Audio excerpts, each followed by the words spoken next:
Welcome back to the Webby O'Neill channel. And only 10 days ago, Ruben Amorim said in his press conference that Manchester United was starving for leaders on the pitch. 2 games later, how do you think the players have responded to that public criticism from the manager? Get involved with your opinions, as always, Reds, in the chat, and we'll try and discuss some of your comments throughout today's video. I must say, I'm a lot more confident at the start of 2025 than I was at the back end of 24. How are you feeling? I'm feeling fine.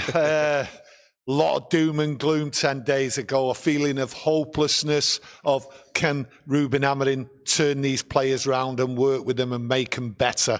There was a lot of fear. A lot of people suggested that there was no way he could turn these players round. My eyes have seen in the last 10 days that these players, a core group of them, he's turned them round into fighters.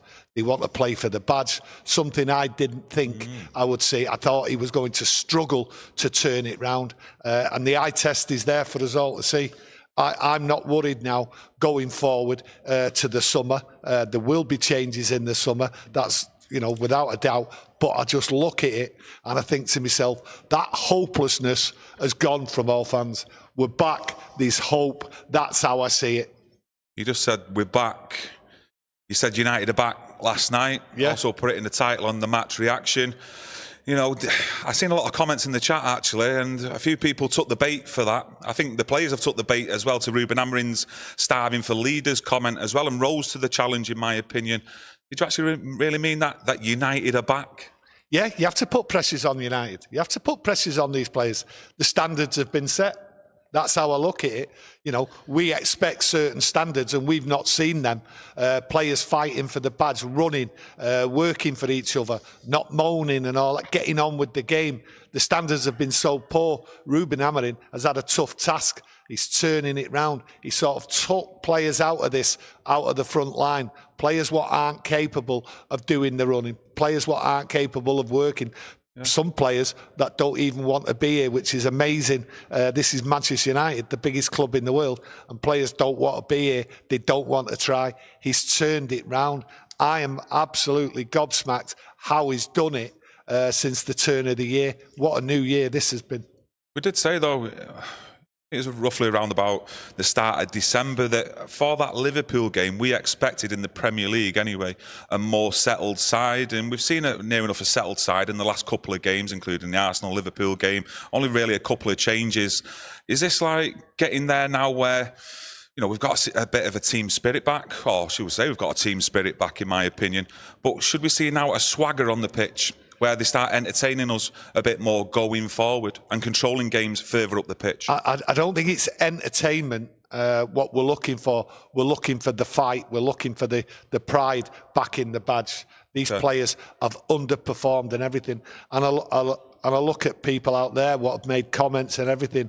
They've just wanted people to represent the badge. And a lot of these players haven't. Ruben Amorim, it was like going to the Liverpool game. We was all prepared like lambs to the slaughter. And like you said, quite rightly, a month ago, we was turning round. Come the turn of the year, we had to have a settled side. And many people were saying that out there. Stop the chopping and changing. We need to see the strongest side put out there. And we have done in the last 2 games. And it's been seen. But also, Ruben Amorim has pointed out he's had more time to work with these players. So it seems that he wasn't kidding us. He needs more time to work with the players so they can get in tune to his ideas and what he expects from them. And it has worked. We had a week preparing for the Arsenal game yesterday. That clearly worked because the fighting spirit was more than what I've seen at Liverpool. There was a proper fight there yesterday, a determination, and it seems going forward, if Ruben Amorim is right, the more time he has with these players on the training pitch, the better this squad will get. Yeah, they're looking a lot more organised, especially defensively in the last couple of games. And, you know, for me, I seen a lad come on yesterday, Toby Collyer. We mentioned him in the match preview when we was discussing Casemiro. You basically put it bluntly, his time's up, Casemiro. Let's give Toby Collyer a run of games when needed to replace Zirkee. What did you think of Toby Collier's performance yesterday? Well, I look at who he came on to replace, and it was Zirkee, who yesterday was the unsung hero. And Collyer was unfazed. I did point out last night in the aftermatch, Collyer looked bigger, fitter, more muscle, but he just kept going. He kept going. I didn't see him phased in any way. He got the tackles in, he'd done the running. I didn't see any Arsenal players take liberties with him. He battled and he stood up to him. He looked a natural. To me, the way he was playing, he just slotted in. Absolutely, just slotted in. Just like Yoro when he come on, he just slotted in, like putting a glove on, right? Collyer, he seems a natural for that position. And we did say, come the start of the year, we thought Amorim might introduce one or two youngsters into the squad, give them a bit of game time. And that's why I believe that I don't think we're really going to go out there and get the transfers. I changed my mind on it. I mentioned it last week. When you've got players like Collyer who just walk into this team in a red-hot atmosphere. That was a battle. When he came on, that was a battle. Didn't faze him at all. And that is the sign of someone who's getting mature and is ready for battle. I absolutely loved his performance yesterday. So the time that Ruben Amorim actually walked through the door at Manchester United, it was far from ideal. Looking around all the doom and gloom around the club, not having a pre-season down him as well to get used to the players also to take on board his instructions. But I do remember saying after that Liverpool game, then the last 10, 15 minutes, I thought it's the fittest that I've seen this core group of players that have been for a very, very long time. So his rotation in the first month and a half, it has done wonders for me, because we're not seeing that, you know, players returning from injury, then losing two players after the game like we were seeing last season as well. So his training methods, not just with the organisation, the actual team shape, it's doing wonders as well with players' fitness. Well, I look at the fitness and the strength of them. We played an hour with 10 men yesterday and they still look fit even towards the end of the game. Yeah. Like they could still keep on going. But they look strong, whether that's down to the training or, as Martinez said last week, the mentality. I think once you've got a fighting spirit there and that you know that you can rely on the player next year, that he's going to fight, it sort of gives you an extra step, gives you extra strength. That they were strong against Liverpool in the last 15 minutes, and they were strong right through the game yesterday. I just look at the system, the way they're playing. It did help yesterday that we had two wing backs who really mainly were defensive. Okay, and they were waiting for the break. They all knew what to do, so they were all working to it, and they've been working on it all week. Like I say, they've had a week to do it, but it was the strength of them. They stood up to everything, and we've not seen back-to-back performances where this team has gone out there and dominated long periods of games, not just through the football, but through the strength of them and the physicality. I didn't think I'd see it, 2 games back-to-back, so quickly under Ruben Amorim. Yeah, you get the sense as well that even with the fitness, you know, when there's a confidence there, not just amongst that, like a Manchester United squad that we seem to have picked up on in the last couple of games. Any squad out there, you know, players want to play every game, whether it's 1 game a week or 2 games every 6 or 7 days, they will want to play every game. Well, you say players will want to play every game. Some have just been playing a game. Some have been playing a game, you know, clearly for a long time. Unfortunately, I've got to mention him, Rashford. He's been playing a game. Yes, Eriksen wants to get on the pitch and have a game of football, but he's not good enough, okay? Not for this type of football. 90 minutes running, it's not there. His sell-by date has gone. Casemiro, it's over for him, and there's probably 1 or 2 others. So, yes, when you've got a spirit like you've seen in the last 2 games, then players want to play every game. They don't want to be dropped. I look at Garnacho. I think yesterday he did his job. He didn't have to go out there and try and do something on his own. He played in a team. He was part of a team, and his job was to wait, just similar to like Ahmad does, wait and pounce and get their mistake. Just push him, just run at him, go at him, get the mistake. And he was there at the right time, Garnacho, and his patience told yesterday. I thought he had an excellent game from a team point of view, not as a I'm Garnacho. I do what I want, and you just follow my lead. I'm not following instructions, because that's been a lot of criticism. And I think Ruben Amorim, since he dropped him, publicly, and said he's not doing it, I don't like his attitude and whatever else was going on around him, he has changed. He was a team player yesterday. So going forward, you have to look at what Ruben Amorim's doing. His ideas, they've needed time. And obviously, the penny sunk with Garnacho, because he was out there doing a job. To be honest with you, for me, before the game, when I seen Garnacho that was starting, I was always going to look at it to see how he responded in that game. I know Amorim said that he'd picked up a slight knock in training, but when he did come on Ahmad, it didn't look like he had any knock whatsoever. No, but I thought Garnacho responded well. He was a team player, like you say, not looking for like them individual moments. And I did actually see him where he was actually pushing high up the pitch, but chasing down as well, which I thought he'd lost me at the start of the season. And that's what made him, for me, getting up off my seat a lot of the time when he first come on the scene, that he was actually chasing players down, willing to take players on. But it was a proper team performance from him and a lot of the players yesterday. Well, he's got him playing like Ahmad plays. Ahmad chases down, He jumps at you, he presses you, he doesn't give up, and he works for the team up and down the line. And that's where Garnacho's gone astray. He's not been put in the work rating. And like I said last week, I think it was last week, I turned around and said, Garnacho, his attitude thinks, I'm playing. If I'm fit, I'm playing, because there's no one else there. Marcus Rashford, as far as I'm concerned, is rubbish. That's what Garnacho's thinking. I'm the number one choice. I don't have to listen. I'm going to do what I want to do. Yeah, okay, I'll just stay up front. Yeah, I'll trot back. There's none of that anymore. He has been told, this is what Ahmad does. This is what he's done to work to get in the team. And this is what he puts in, the effort, chasing down. And you've got to do the same. And I think the penny's dropped. He did it yesterday, and he didn't make too much noise on the pitch, but he worked and worked as part of the team. And I think they all did yesterday. It was a part of the moment that we needed, though, for fantastic Bruno Fernandes' goal. And Ray says the same thing, that pass from Garnacho. And it shows growth by Amorim. Richard Williams, thanks for your super chat. It says, great football yesterday. Richard the Mank, living in, I think is it New York, my mate? I can't make it out at the bottom of that message.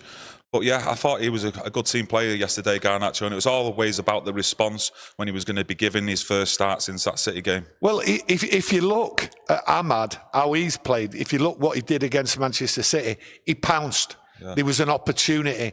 He never gave up for the ball, especially for his goal. But he jumps at you, Ahmad, and he works. He never gives up. Now, against Liverpool, he worked, Ahmad. He got at it. And if you look at Garnacho, he did exactly the same on the right to jump at their players. Right, there's an opportunity. And he dived in. And that created the goal. And it was a fantastic run. But he kept his balance.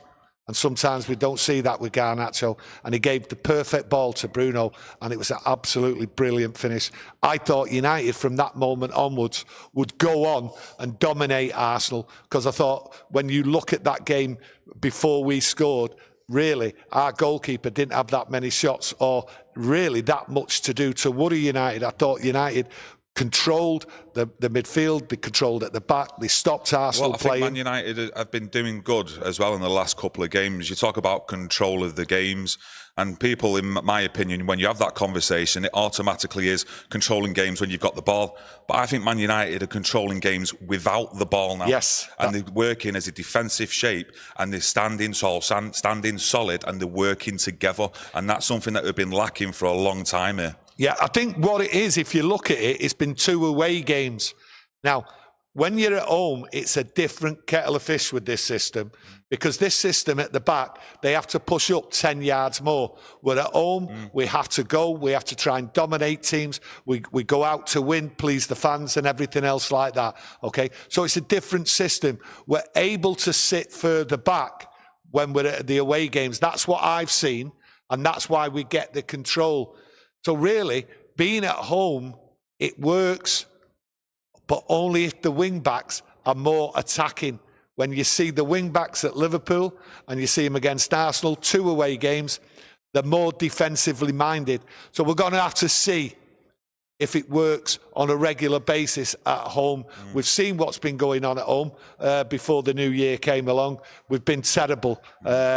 But we have to push forward, and this is vital for the wing-backs. So there's a long way to go. So I'm waiting for these home games, and we've got a few home games coming up now, a big run of them.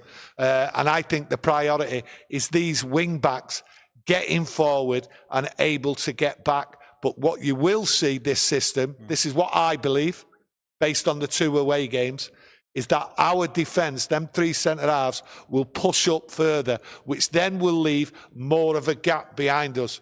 So, with fingers crossed, let's hope it works. But the work rate's there, the determination's there, so I think it'll be more of a fight. I don't think there'll be more of a, caving in here. Yeah, Richard Williams come back. It wasn't New York. My apologies, mate. He's only in the northeast. The Toon, mate. There is a difference, isn't there? Come on, Kieran. Yeah, just a flight ride. Nothing major, is it? Across the pond. But yeah, I want to give big props, to be honest with you, to Harry Maguire. And the comments that I mentioned at the start of the video, when Amorim was coming on about being star for leaders, he was touching on Harry Maguire being, offered a 1-year extension. What did you make of Maguire yesterday? And in the previous 2 games, really? Listen, Maguire has been immense. Absolutely immense. The game, the tactics, the way it's set up is absolutely perfect for him. He's got 2 players either side of him, okay? But this is what I was just talking about. When we're at home, the problem, what will happen, okay, let's hope it doesn't, but this is my fear, is that we will go more forward. And Harry Maguire, his problem, and not just Harry Maguire's problem, with the defence as a whole for a long time, is that we leave the gap at the back and players get behind us, and when we turn, we struggle to turn. And Harry Maguire's always had a struggle turning, okay? So how we go at it, how Harry manages that, only time will tell. But for now, when Harry Maguire is playing in this system, where we're all fighting and we're just a few yards further back, it suits Harry Maguire to absolutely perfectly. And I did praise him last night, absolutely fantastic. And last night, when the fans applauded him for going up because they've seen what he did, he put his body in there, he fought, and really, he was as angry as I've ever seen him. And that's what I like about Harry Maguire, especially in the last couple of performances. Look, we have a tendency as United fans sometimes to go a little bit overboard. I can put my hands up to that. But it is really about taking baby steps here as well and taking one game at a time. We've seen in the last couple of games 2 tough away fixtures, and we've seen a real team fighting spirit. But like I mentioned to you earlier on now, I think we've got 2 games there, especially on Thursday night. I do want to see a bit of a swagger from the attacking players here at Manchester United. You're looking at the 2 strikers that we've got, Hojlund and Zirkee. I think Zirkee scored away to Tottenham, was his last goal. Obviously in the Carabao Cup. I think Hojlund, it was the Europa League. I think he got a goal in the Premier League against Nottingham Forest. So we need to start seeing them on the score sheet now. Obviously the team around him has been helping out, but our centre forwards need to put the ball in the back of the net, and that's what your job is. That's what you're paid to do, surely. Yeah, that's your job if you get the chances. But the system, when we're playing away, and I used the 2 games we've just played away, okay, we play more defensively. The opportunities aren't there. We're waiting to catch him out like we did yesterday with the Garnacho catching him out. That's what we're relying on. Our forwards at the moment have to put the hard yards in. It's it's not a great job what they're doing. They're not getting the opportunities, and this is where you will see a difference at home with the wing-backs. It's the wing-backs what are going to contribute to Hojlund putting the ball in the net. Yeah. That work rate, getting behind their defence. But we will leave our own gaps when we're at home. We don't do that at away games. I think you have to look at it. This isn't going to be plain sailing. Okay, these players are learning, okay, and these players will change once the summer comes. 1 or 2 other players will come in, okay, and you might get better quality, but it's the attacking phase of it. You're not seeing it. I don't think Ruben Amorim wants to stay wide open, and I don't think we should while we're learning. These players are learning. Amorim's learning. There's a long way to go here, and like I say, it's not plain sailing, but they're doing the job, they're running around, the fighting up there. It doesn't look pretty, The criticism's there, but if the system doesn't allow it when you're away, you have to fight and play more defensively, then you have to accept Garnacho, Hojlund and Zirkee are not going to get the chances you would normally expect from a number 9. That's a fact. So is he accepting then, Amorim, that maybe in them forward areas we are a bit light there, and he's waiting obviously till the summer transfer window to then recruit some players in who are going to add then that more quality further up front? No, I think the quality's got to come from it in the middle and your wing backs, okay? The centre forwards need opportunities, but they've got to be created by other players, okay? No, of course. And the other players aren't creating them because of how we're being set up and how Ruben Amorim wants this team to play at this moment in time. I do believe it will change further down, okay? But the players will change over time. We will have our ups and downs going to the end of the season, but we're now not just waiting for the end of the season. We've got hope here, okay, in the players, in Ruben Amorim, that something will be achieved, but it's a long road. And to get the centre forward scoring goals, then we need an improvement, okay, in the quality of the ball delivery and everything else like that. And these 2 away games, don't fill me with confidence that it's going to happen overnight. It's going to take time, and we have to be patient. Life Riley says Hojlund needs to work on his runs, 100%. Bruno says Rasmus waits for the ball while Zirkee goes to look and get the ball. Glenn thinks Cavani would have been amazing in this team and Ruben Amorim's system. I've seen Hojlund making the runs and the ball's not been given to him, okay? I did mention it in December, in November, that there he is making these little runs and the ball doesn't come quick enough to him. And there's a simple reason for that, because United were quite happy, like when Rashford got the ball, he'd just give it straight back to the midfield, or we'd go square. We'd keep hold of the ball too long. And in the end, I just looked at Hojlund and he was getting sick of it and he was giving up. But there's a difference here now. He knows he's not going to get the ball on a regular basis, and his job is changing on that field. But it will come as things work out and Ruben gets this team changing. But he has made the runs.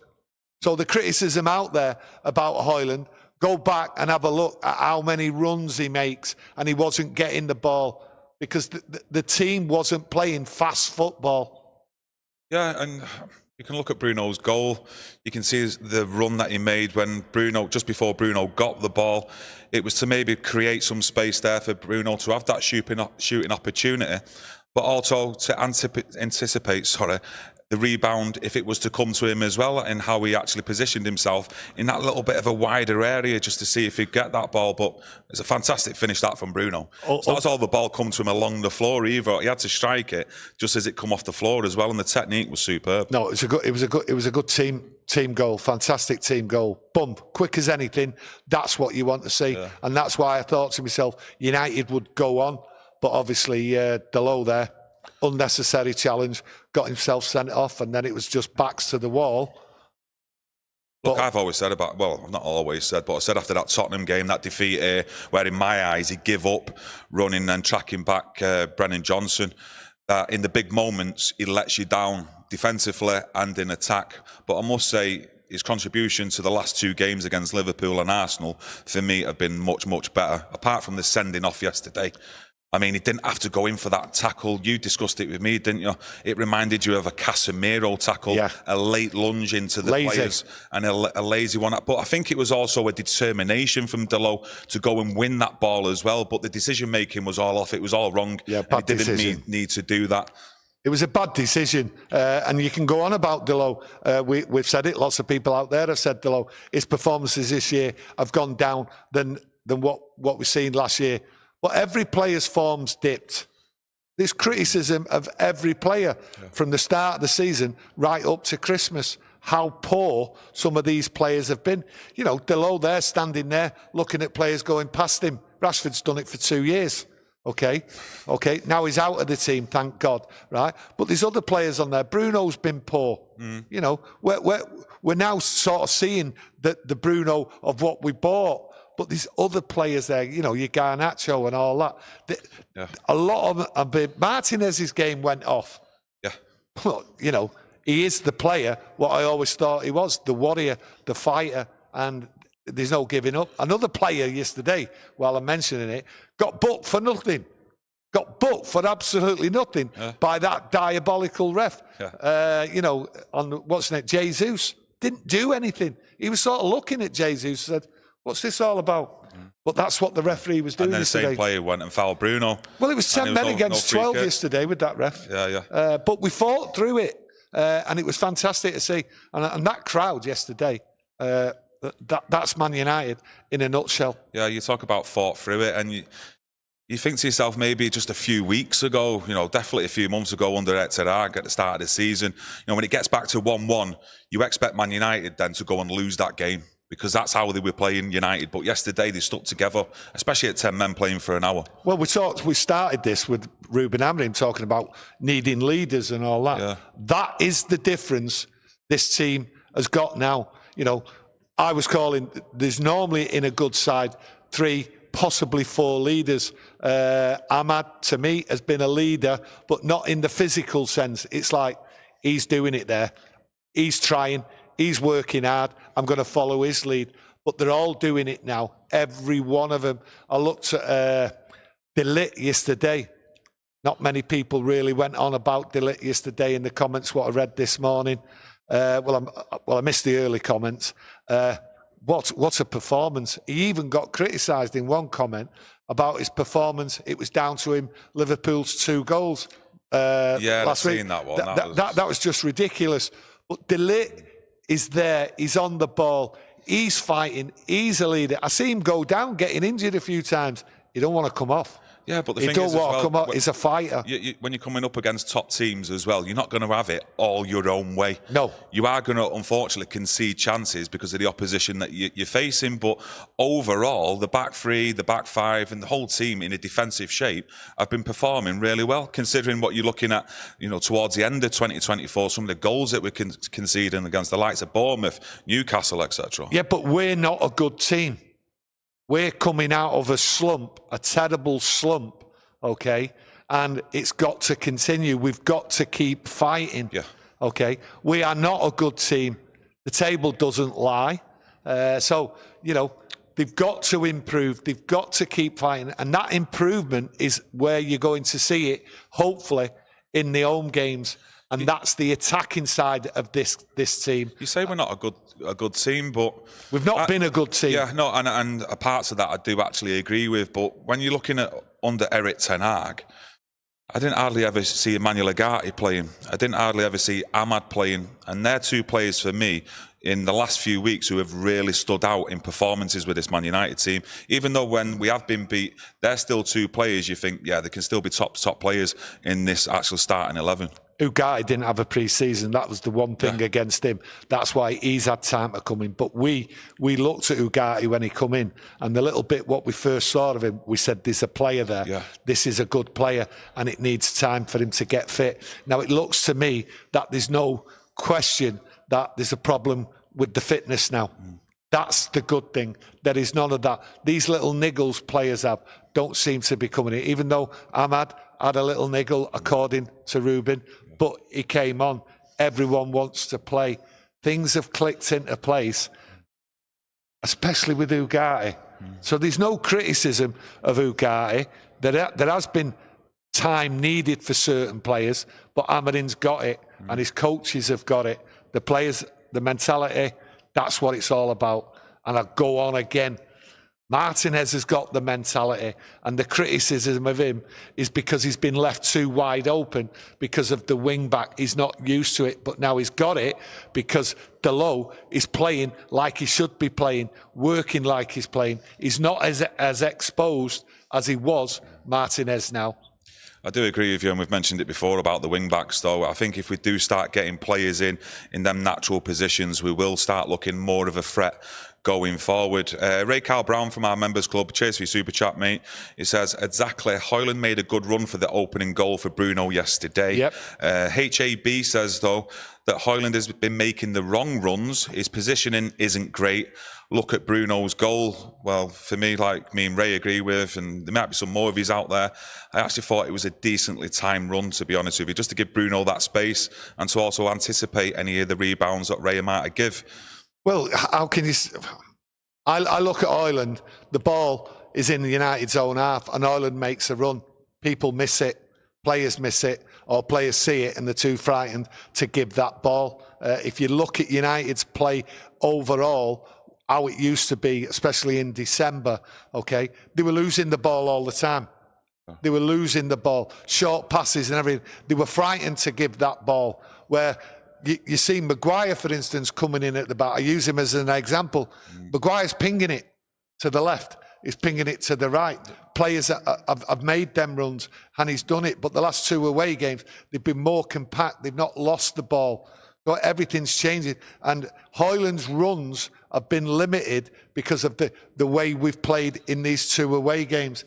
That will change in the home games because of the tactics. United will push up. United will push up. The more you push up, the more chances Hojlund's going to get, because the more the ball is going to be out on the wings and they're going to cut in and get behind. That's how I see it. Yeah. And that's good, because what I'm seeing is a complete tactical change which has been brought about Ruben Amorim, and that's why the hopelessness has gone. And I think it's gone from a lot of United fans now, that they can see something, they can see change, and that's all we ask for. And what we ask for, one of the main things, is effort, and now we're seeing it. I do feel for Hojlund in a way, because, you know, such a young lad coming in from Atalanta, he didn't have a prolific goal-scoring record. We've said for 2 years now on this channel, and a lot of yous out there, Man United need to, well, they needed to go out and buy that prolific goal scorer.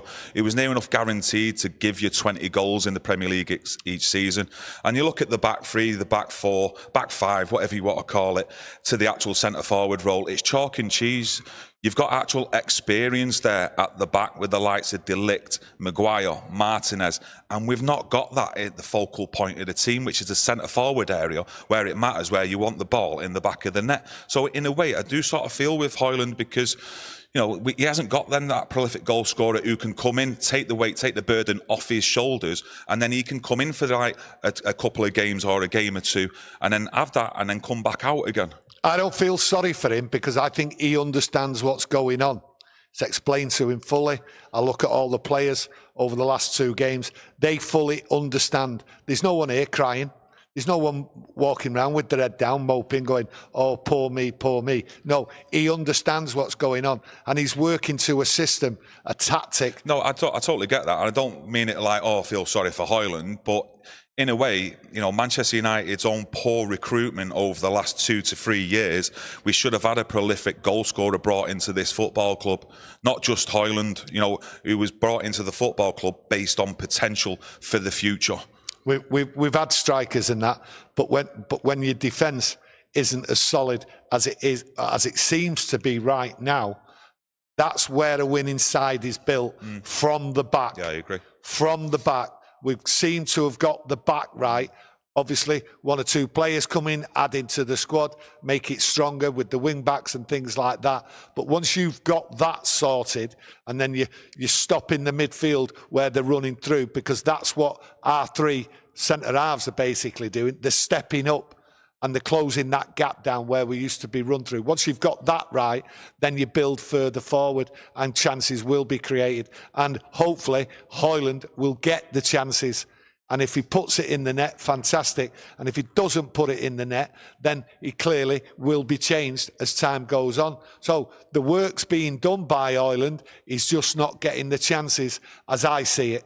Yeah, Real in the chat says, the one thing Fergie never left to chance was that centre-forward position. He always brought in outstanding quality the whole time he was there. A says in the chat, players want to play ball again without fear or doubt. That is already a huge step forward, and they look a more Manchester United team. Craig Warby says, Rasmus is 21. Let's give the kid some credit. He's got no experience around him in training for that striker position. And we have actually mentioned it before, particularly with Garnacho in recent weeks, that he didn't really have that challenge behind him, did he, really, from Rashford on that left-hand side? And maybe that's a bit of a contributing factor to why his performances maybe went by the wayside. So, you know, has Hojlund really got that challenge behind him?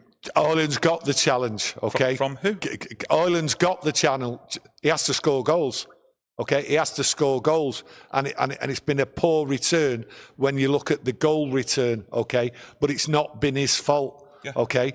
People like Garnacho, the challenge. He's been poor off the field, okay? He's had a poor attitude, okay? He will change. Yeah. There is differences. Yeah. He's fought, right? And it's not been pretty from Hojlund. So I think over time, we'll see a change like we will with the whole team. We've just seen a big, big change in everything about the starting 11 and the players what come on. The players what came on yesterday just slotted straight in. There was no worry. You're thinking, oh, they won't be ready for it. They won't be up for the fight. They were ready for it mentally, everything. Bang, straight up. We talked about Collyer when we first started here. Unfazed. They all looked unfazed that they were playing with 10 men against an Arsenal side, right? What were just trying to pile it on. But they were confident because they put the work in for an hour before they went down to 10 men. They could rely on each other.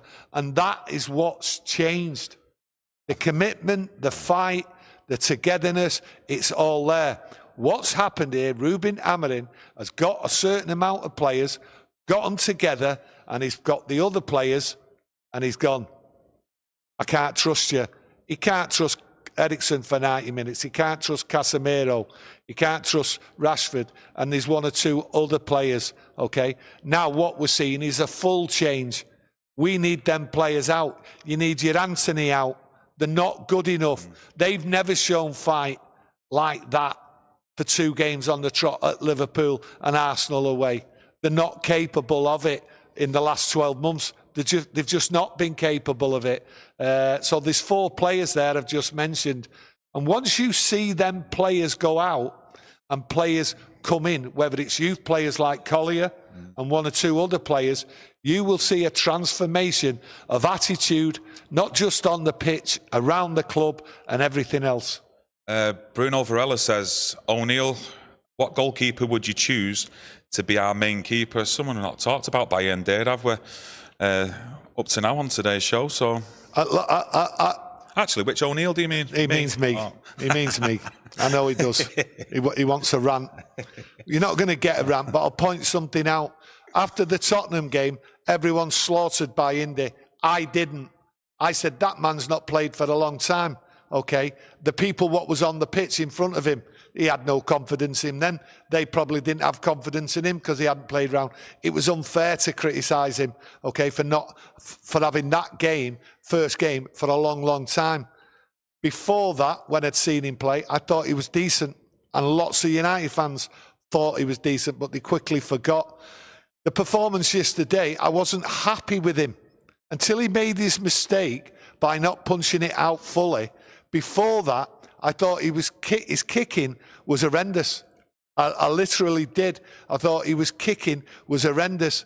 Until they scored, I wasn't really confident in his kicking or anything. I thought, you know, with the players in front of him, that's what was keeping him there. Do you know what I mean? That penalty save as well, though. But it was once they scored, that's when he ended up playing brilliant. And I've got no criticism after that. But who's going first, Onana? There shouldn't be any argument. You shouldn't want to create an argument amongst yourselves about who should be the first choice or whatever on that performance. Onana's the goalkeeper. We all know, and we've said it at the start of the season about Onana. He has to prove himself. And we'll know that at the end of the year if he's not improved. Yes, he's had a few slippery moments, but hey, He was having slippery moments yesterday, Bayindir, until they scored. Yeah, you got to look at that Tottenham game where they scored from a corner. You can't give a keeper any credit or try and hide the fact that no player should be scoring from a corner. You know, it's goalkeepers should be there all day really to catch it, punch it out, etc. But you got to look at that period of time anyway, and even going back towards the start of the season, United were poor at defending set pieces. It's only 10 days ago that they improved. I was just about to say, against Liverpool, you're seeing a real difference in defending set pieces, players getting in and around the opposition, players pushing them away from the goalkeeper. And I was also impressed with that yesterday against Arsenal, how we defended the set pieces as well. That's completely... It's got better anyway than what it was. No, it's bang on, okay? When you look back, everyone was complaining about the corners, how weak we were and everything. And no one could understand that we could all see it, yous could see it, but Ruben Amorim can see it, and he wasn't doing anything about it. I remember in the middle of December, I was saying to you, and yous out there, saying, why isn't Amorim doing anything about that? They just stood in the box, not marking, not helping the goalkeeper. It was baffling us all. And then it changed against the Liverpool game. It had to change. I think there will be changes though come the summertime. I think we can all agree with that. But I'd just like to thank everyone for joining us today, getting involved in the chat. And I'll just end it on this comment, and she's absolutely bang on, Stephanie. She says, competition for places is vital to keep the hunger in every position. I couldn't have said it any better myself. So always. Just like to thank you all for joining us today. If you want to help support the channel, leave a like on the video. As you know, it's much appreciated. And we'll be back tomorrow with another Manchester United chat. So get that notification on, and we should see you all tomorrow. Thank you, and enjoy the rest of your day. Thank you.